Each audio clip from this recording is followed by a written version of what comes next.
Le Jésus que nous voyons aujourd'hui, dans de nombreuses églises, voire dans la plupart, est très différent de son apparence réelle. Des gens qui ont constamment des hallucinations collectives à propos de beaucoup de choses, en voyant le véritable évangile de Judas. Il existe une lettre ancienne qui pourrait bouleverser notre perception de l'apparence de Jésus.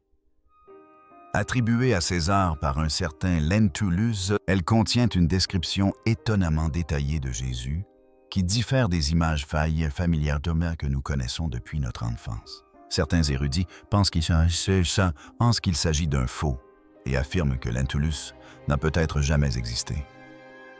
Mais si la lettre est authentique, elle pourrait nous offrir un aperçu fascinant de la véritable apparence de Jésus. Cela pourrait même nous amener à remettre en question des siècles d'art et de croyances traditionnelles.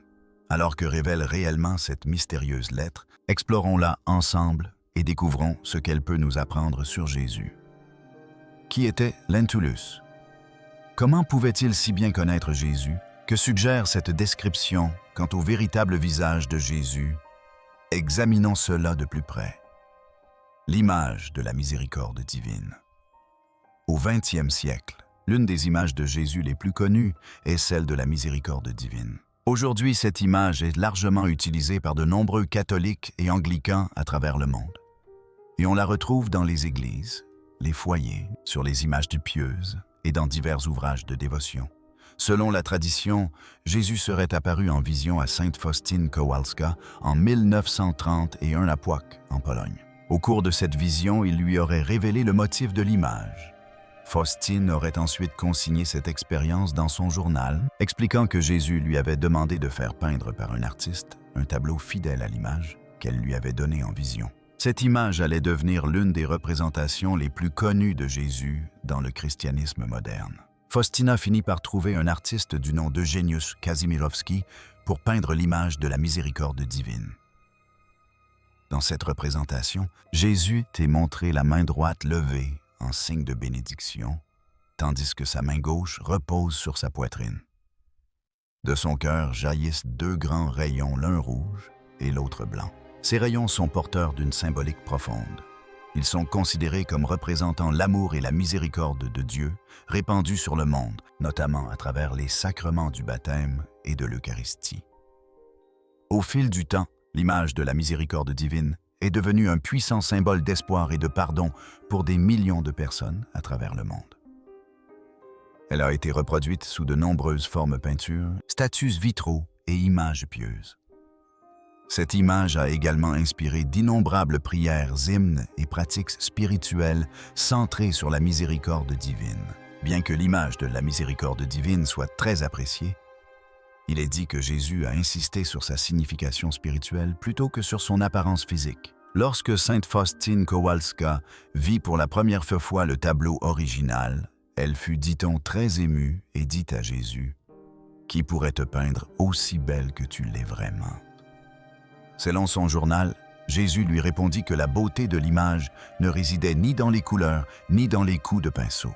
Il affirmait plutôt que la véritable grandeur de l'image réside dans sa grâce. Ce message nous rappelle que la véritable importance de l'image de la miséricorde divine ne réside pas dans son apparence, mais dans sa signification spirituelle et les bénédictions qu'elle recèle. Il encourage les croyants à se concentrer sur la foi et la miséricorde, plutôt que sur la seule forme visuelle. Et ce n'est pas la seule image de Jésus connue aujourd'hui. Il en existe plusieurs autres, chacune avec sa propre histoire fascinante et inattendue. La tête du Christ par Warner Sallman. Une autre image célèbre de Jésus est la cassée et la tête du Christ. Œuvre de Warner Sallman, souvent appelée la tête de Salman. Cette peinture emblématique est devenue l'une des images religieuses les plus reproduites du XXe siècle. Dans cette œuvre, Jésus est représenté de la tête à la poitrine, avec une expression sereine et un regard doux, légèrement levé vers le haut et sur le côté. L'image dégage un sentiment de paix, de bonté et de compassion paisible. Salman, qui travaillait comme artiste publicitaire, mais était aussi profondément religieux, a déclaré que l'inspiration pour cette peinture lui était venue d'une expérience puissante et presque surnaturelle. Il décrivit ce moment comme une illumination soudaine tard dans la nuit, lorsque l'image lui apparut avec une netteté saisissante. Selon Salmon, cela se produisit vers 2 heures du matin en janvier 1924, comme si une force supérieure lui avait inspiré cette vision. Cet instant allait donner naissance à l'une des images les plus emblématiques de Jésus dans l'histoire moderne. Bien qu'initialement conçue comme une image de dévotion pour les chrétiens, la tête du Christ connut rapidement un succès bien au-delà de son public initial.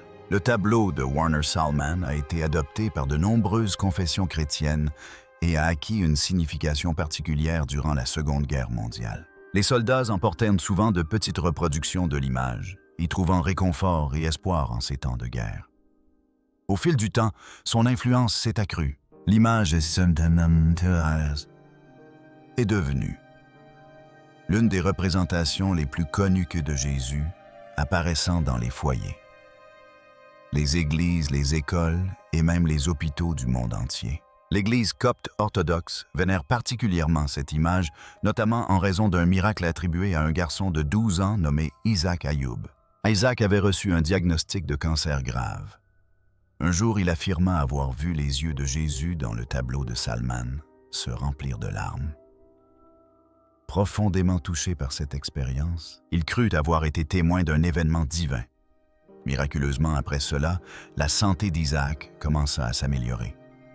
Le père Isaac Salman de l'église copte Saint-Marc partagea l'histoire avec sa congrégation, annonçant la guérison du garçon. Cette affirmation fut ensuite corroborée par le docteur Atef Rizkallah, qui examina Isaac le lendemain et ne trouva aucune trace de leucémie. Dès lors, l'image acquit une signification encore plus profonde au sein de la communauté copte, devenant non seulement un symbole de foi, mais aussi de guérison et d'intervention divine. Le Salvator Mundi de Léonard de Vinci est une autre représentation de Jésus d'une grande importance, et son histoire est tout aussi fascinante. Ce chef-d'œuvre de la Renaissance représente Jésus, vêtu d'une longue robe bleue, témoignant de la richesse du style artistique de l'époque. Sa main droite est levée en signe de bénédiction, tandis que de sa main gauche, il tient un globe de cristal limpide. Ce globe aciacé, saleté riche en symbolisme, il représente l'autorité du Christ sur le monde, et même sur le cosmos. Ainsi représentée, elle reflète non seulement la puissance spirituelle, mais aussi l'idée d'ordre et d'unité divin.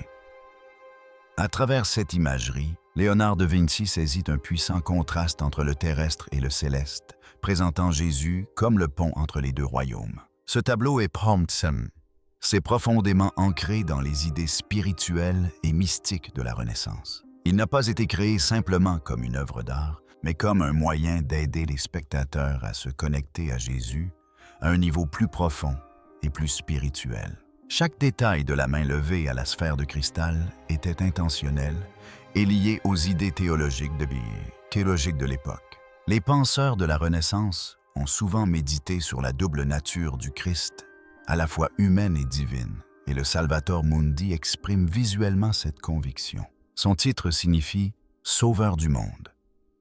Et l'image reflète ce message, Jésus tenant l'univers dans sa main, offrant un geste serein de paix et de bénédiction à l'humanité. Fait remarquable, le Salvator Mundi a refait surface au XXIe siècle, après des siècles d'oubli et de multiples restaurations. Finalement, les experts l'ont identifié comme une œuvre originale de Léonard de Vinci, suscitant une fascination mondiale. En novembre 2017, le tableau a stupéfié le monde de l'art en étant vendu aux enchères pour la somme incroyable de 450 millions de dollars, établissant un record absolu pour une œuvre d'art. Cette vente a relancé d'intenses débats non seulement sur l'authenticité et l'histoire du tableau, mais aussi sur la manière dont Léonard de Vinci a choisi de représenter le Christ.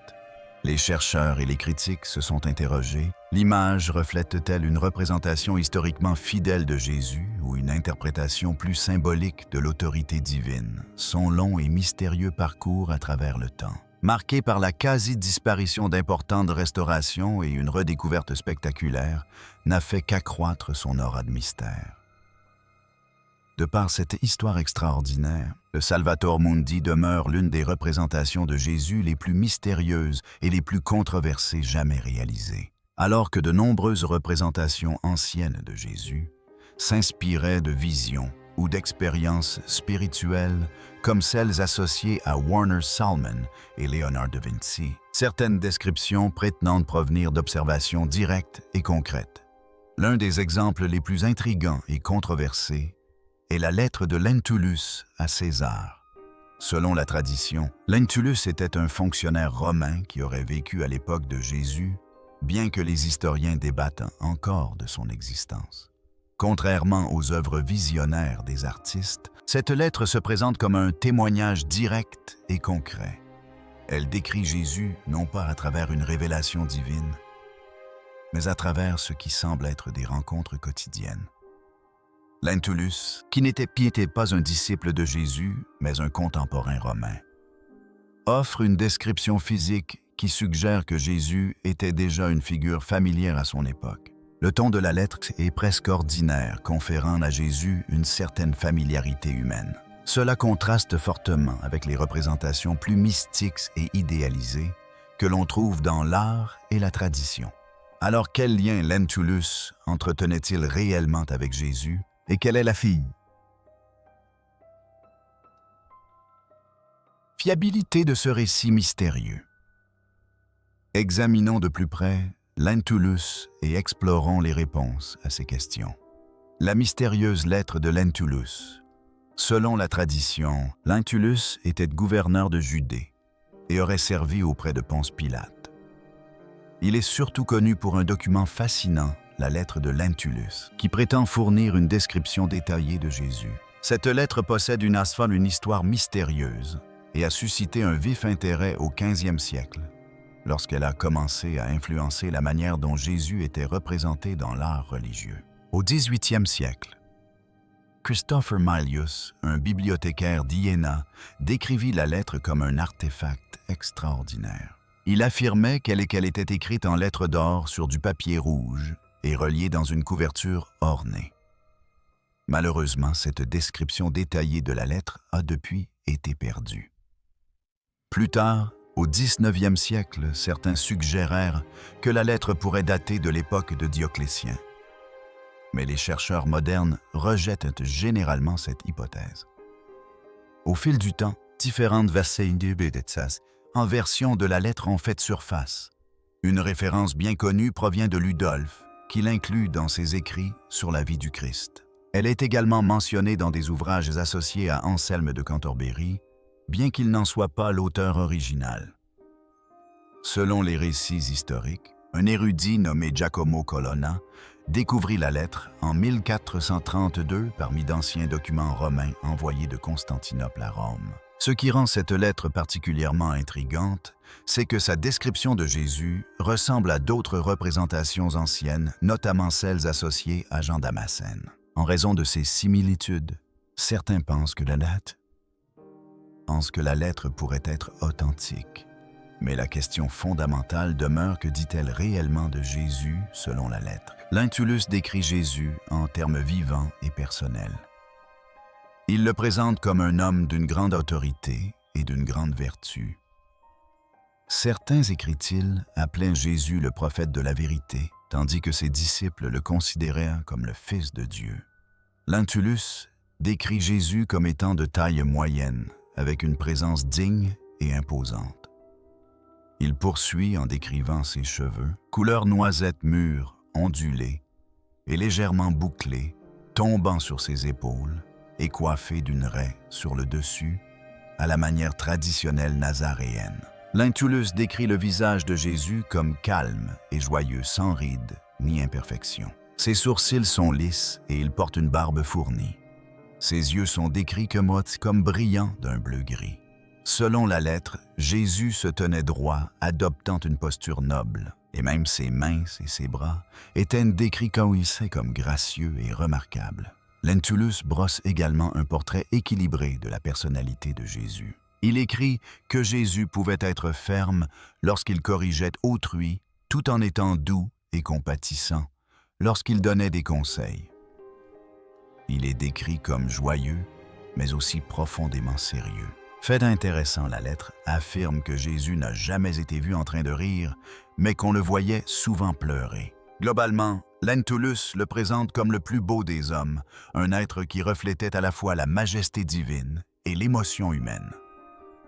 Une comparaison avec les Écritures. Afin de déterminer si la lettre de Lentulus pourrait être authentique de nombreuses personnes, compare ses descriptions avec la Bible. La lettre présente Jésus comme une figure à la fois vénérée et profondément aimée, qui inspirait à la fois crainte et dévotion. Cette idée fait écho au thème biblique relatif au respect du divin et à l'équilibre entre justice et amour. La lettre mentionne également que Jésus avait les cheveux longs, ce qui suscite la controverse. Cependant, ses partisans font valoir que Jésus était nazaréen et que certaines traditions liées au vœu de nazaréen incluaient l'interdiction de se couper les cheveux. De ce point de vue, cette description n'est peut-être pas totalement incongrue. Lentulus affirme également que Jésus pouvait se montrer sévère lorsqu'il corrigeait les autres, ce qui correspond aux idées bibliques selon lesquelles l'amour divin peut inclure la discipline. Une autre affirmation notable, c'est que Jésus n'était jamais connu pour rire, mais souvent pour pleurer. Certains lecteurs font le lien avec des passages décrivant Jésus comme profondément compatissant et familier avec la souffrance humaine. Quelqu'un qui comprenait la douleur et les difficultés de première main. Cependant, un détail de la lettre reste très controversé. Il décrit Jésus comme le plus beau parmi les enfants des hommes. Les critiques soulignent que cela semble contredire des passages, suggérant que Jésus ne se distinguait pas physiquement et ne possédait pas de beauté extérieure au sens conventionnel du terme. C'est pourquoi certains chercheurs pensent que la différence pourrait provenir d'interprétations symboliques où la beauté renvoie à la grandeur spirituelle plutôt qu'à l'apparence physique. Le débat sur l'authenticité. Un examen plus approfondi de la lettre de Lentulus soulève de nouvelles questions quant à son authenticité. Certains érudits pensent que ce document pourrait ne pas être un véritable récit historique. Ils suggèrent plutôt qu'il pourrait être apocryphe, c'est-à-dire écrit après Jésus et non du vivant de ce dernier. Certaines parties de la lettre semblent recouper d'autres écrits chrétiens primitifs, tels que l'épître de Barnabé et le pasteur d'Herma, qui incluent tous deux des thèmes et des figures liées à Jésus. Un autre problème apparaît dans les manuscrits médiévaux. Au 15e siècle, de nombreux documents ne mentionnent pas Publius Lentulus comme gouverneur de Judée. Cette absence laisse supposer que ce titre a pu être ajouté ultérieurement. Certains historiens pensent que Lentulus était peut-être un fonctionnaire romain de passage à Jérusalem ou en Judée, mais pas nécessairement un gouverneur. Ces incohérences laissent supposer que la lettre a pu subir des révisions ou des ajouts au fil du temps. Contexte historique des archives romaines en examinant l'histoire romaine. On constate que plusieurs fonctionnaires étaient en activité durant la période du ministère de Jésus. Les consuls romains adressaient fréquemment des lettres officielles aux autorités telles que le Sénat, ce qui rend un document, comme la lettre de Lentulus, plausible en théorie. Cependant, la véritable question est de savoir si des preuves autres que la tradition biblique la soutiennent. D'autres lettres historiques associées à Jésus offrent des comparaisons intéressantes. Un exemple célèbre concerne Abgar V d'Édesse, souvent décrit comme un souverain chrétien des premiers temps. Selon la tradition, Abgar écrivit à Jésus le qualifiant de guérisseur et lui demandant d'être guéri d'une maladie. Certains récits affirment que Jésus l'a guéri par la suite, mais les traditions qui nous sont parvenues rapportent que Jésus a répondu qu'il enverrait un disciple au lieu de venir en personne. La manière dont le caractère de Jésus est décrit dans cet échange présente des similitudes avec la façon dont il est dépeint dans la lettre de Lentulus. Ces parallèles confèrent au récit de Lentulus une certaine crédibilité aux yeux de certains lecteurs. Cependant, les chercheurs s'accordent généralement à dire que des preuves historiques plus solides seraient nécessaires pour confirmer son authenticité. Néanmoins, la comparer à d'autres écrits permet de situer la lettre dans un contexte historique et religieux plus large. Une autre comparaison provient d'une lettre attribuée à Ponce Pilate et adressée à Tibère. Dans ce récit, Jésus est décrit comme strict pieux et profondément attaché à la vérité. Cela correspond étroitement à la lettre de Lentulus, qui qualifie Jésus de prophète de la vérité et le dépeint comme ferme lorsqu'il corrige les autres. Les similitudes entre ces écrits ont amené certains à se demander si Lentulus a pu avoir de véritables rencontres avec Jésus. Mais comment ces descriptions écrites se comparent-elles aux premières représentations visuelles de Jésus? Il est intéressant de noter que même à une époque où l'iconographie religieuse était restreinte, l'art a progressivement commencé à jouer un rôle croissant au sein de l'Église. Pour mieux comprendre ce phénomène, il convient d'examiner comment l'art chrétien primitif représentait Jésus et si ces images correspondent à la description qu'en donne Lentulus. Après la disparition des premiers apôtres, l'Église chrétienne primitive a commencé à évoluer. Un petit groupe de croyants a préservé la foi, mais au fil du temps, de nouvelles idées et pratiques ont peu à peu remodelé le christianisme au-delà de ce que l'on lit dans le Nouveau Testament. Les plus anciennes images connues censées représenter Jésus datent d'environ 200 à 250 après Jésus-Christ, près de 2 siècles après sa vie. Ces artistes n'avaient jamais vu Jésus. Aussi, au lieu de portraits réalistes, ils ont utilisé des symboles. L'un des plus courants était celui de Jésus en bon berger portant un agneau. Sur ces images, il apparaît souvent jeune, fort et imberbe. Nombre d'entre elles ont été découvertes dans les catacombes de Rome, des lieux de sépulture souterrains éloignés des régions où Jésus a vécu.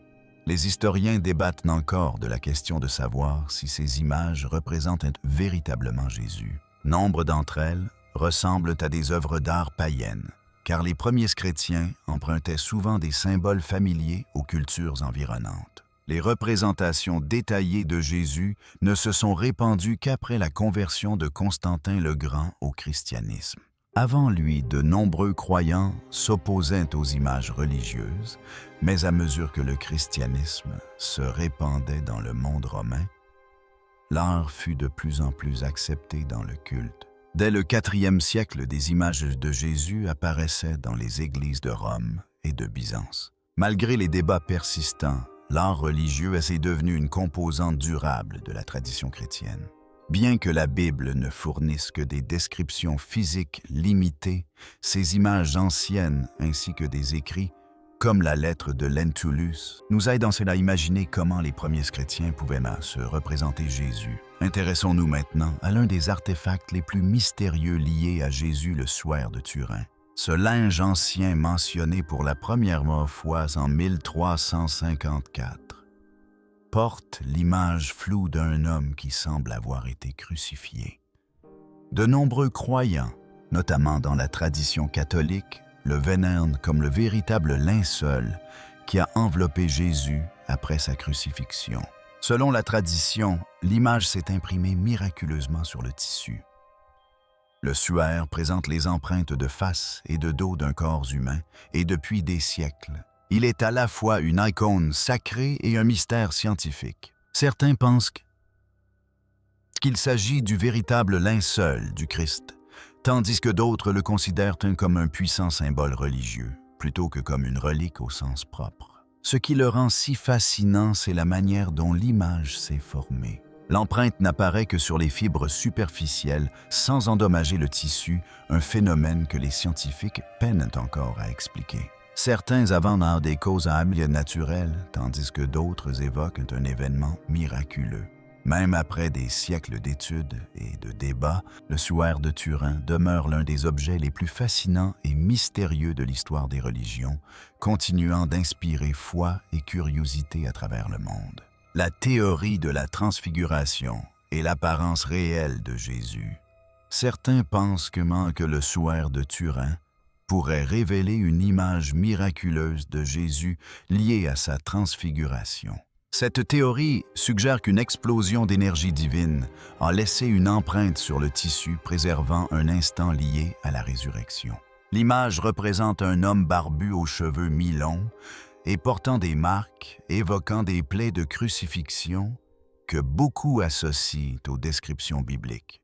Pourtant, nombreux sont ceux qui se fient davantage aux Écritures qu'aux artefacts.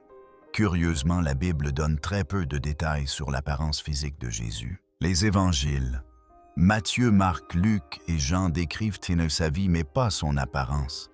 De fait, Judas dut le désigner lui-même aux soldats ce qui laisse supposer qu'il ressemblait à un juif ordinaire de son époque. Certains passages, comme ceux de l'Apocalypse, utilisent une imagerie symbolique qui a conduit les érudits à reconsidérer les représentations traditionnelles. Les recherches modernes et les reconstitutions médico-légales suggèrent me semble que Jésus avait probablement la peau mate, les cheveux foncés et des traits du Moyen-Orient plutôt que l'image occidentale à la peau claire que beaucoup connaissent.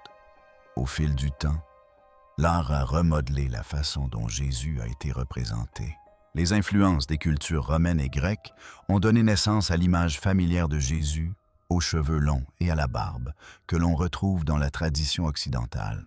Pourtant, à travers le monde, les cultures ont représenté Jésus de manière qui reflète leur propre identité. Aujourd'hui, les spécialistes s'accordent à dire que nous ne saurons peut-être jamais exactement à quoi ressemblait Jésus, mais que ce soit à travers les Écritures. L'art ou des reliques comme le soir et le mystère continuent d'inspirer curiosité et foi. En fin de compte, beaucoup pensent que la véritable image de Jésus dépasse toute peinture et qu'elle ne sera pleinement révélée que dans le futur.